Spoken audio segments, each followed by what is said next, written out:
You're very welcome back. Now, with schools reopening in the coming days, many families say they've lost a sense of routine since the start of the pandemic and are looking for ways to restore it, especially when it comes to that bedtime routine. Well, joining us now with advice is child and adolescent psychoanalytical psychotherapist. Wow. God, it's Dr. Coleman. Some title, Coleman. Your business card must be the size of an A4. Good morning, good to see you. Good, thanks. How are as you? Anna said, we're kind of all over the place because this is unusual in terms of it's not the normal summer break. They've had 6 months of this now.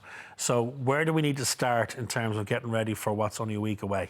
About 2 weeks ago. Oh, great. I knew you were going to say Already that. 2 weeks behind. We're on the back foot already. No, I mean, I think from the point of view of it's understandable that everything went to the way it was because screen time has gone out the door, healthy eating has gone out the door, exercise. And the reason the sleep issue was, what were we getting our children up for? You know, if they had, usually they'd have a part-time job or there'd be a camp to go to or something like that. So it's very difficult to get children out of bed to get up to go to the sitting room. And so, understandably, that I would be never critical of anyone who let this go, but we have to get it back now. And the pending return to school is always the kind of deadline that we try and do it. And I think that what we're trying to say is try and do it now as opposed to the night before you're due back, because sleep is something that you have to practice. You have to get into the routine. If you haven't been going to bed till midnight, and tomorrow or tonight you have to go at 9, your body just won't shut down. It's not a behavioural. If it's not you being difficult, you just won't be able to sleep. So is it bit by bit, gradual? I would think, I mean, I'd be trimming 15, 20 minutes off it every night to get it back to some semblance of structure and reality. And sleep is hugely important for children because your concentration, your attention, everything that they'll need in those first days in school, the best way to start that is and now more so than ever, because not only are they dealing with the going back to school, now it's a different type of school they're going back to. You know, will my systems, have I got my mask, have I got my... So they need to be on the ball. We all have to be on the ball. I mean, how many times are we heading into the petrol station and go, oh, the mask, I we have know, to go back. And so there's going to be more stuff that these children are going to have to remember, they're going to have to be organised, but more importantly, their emotional well-being. I mean, sleep is so important for anxiety, for your mood, for feeling energy, motivation. If a child is tired, that is all going to get on top of them. Do you know what? I think we all have one child who particularly suffers when they don't have the proper rest. And it shows, and they show it, don't they? The meltdowns, and you can't reason with them when they're that tired. It's unbelievable.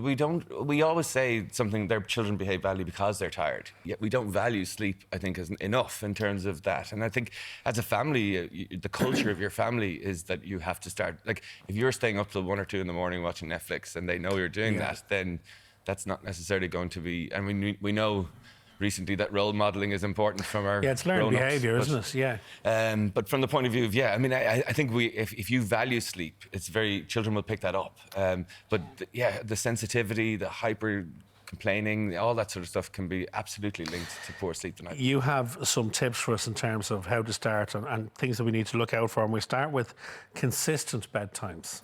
Yeah, I think over the next week or two, it's about going at the same time, but also having the same sort of routine. So you do the same things, get upstairs into the pajamas, then back down, you know, kind of, and it is routine. That's how we learn habits. And you're going through 6 months of habit reversal now. Like normally people say, oh, it's the same every summer. It's not. This is 6 months. So the longer very different. You're not doing it. So even at weekend, if there's a weekend between now and then, and they may be back for a couple of days and then off for a couple of days, don't let it go back to the unstructured. Try and keep it on the structured phase even when they're not in school. And Coleman, we've all been a bit flahoolic with the screen time because the rules kind of went out the window over the last few months, but we need to start reducing that screen time, don't we? Yeah, and understandably children are annoyed and confused. For the last 5 years we're saying, you know, put down your screen and go outside.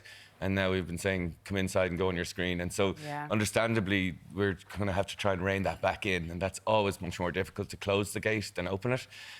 But again, re-regulation is so important and trying to bring that back in.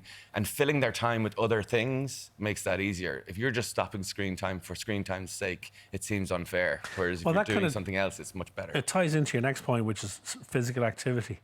And you've also got like fruit and veg in there. So they're kind of, those last couple of points roll into each other in terms of cut down on the sugary stuff, get the fruit and veg back into the diet, and as you say, rather than going in and doing something on the screen, go and do something physical activity. And the teenagers I'm seeing, their sleep cycles are completely the opposite way around. They're up all night and sleeping all day, and that they're not doing anything. So they don't have sports, they don't have exercise, they don't have activity, probably snacking and grazing all day as opposed to having meals. And that's just going to make the sleep cycle all that more difficult because you can't sleep when you're hungry and you can't sleep if you're sugared up. And so you need to be able to kind of manage that. So getting a good night's sleep starts with during the day, with getting the exercise and getting that healthy fruit and veg and things in. And they do really thrive on a routine, don't they? Like us all, I suppose. We all do. We don't like the idea of it, but anxiety is the fear of the unknown. Yeah. So if you put in as many knowns as possible, then you're going to be less anxious. And we've gone through 6 months of a complete pandemic of uncertainty, and we're still in it.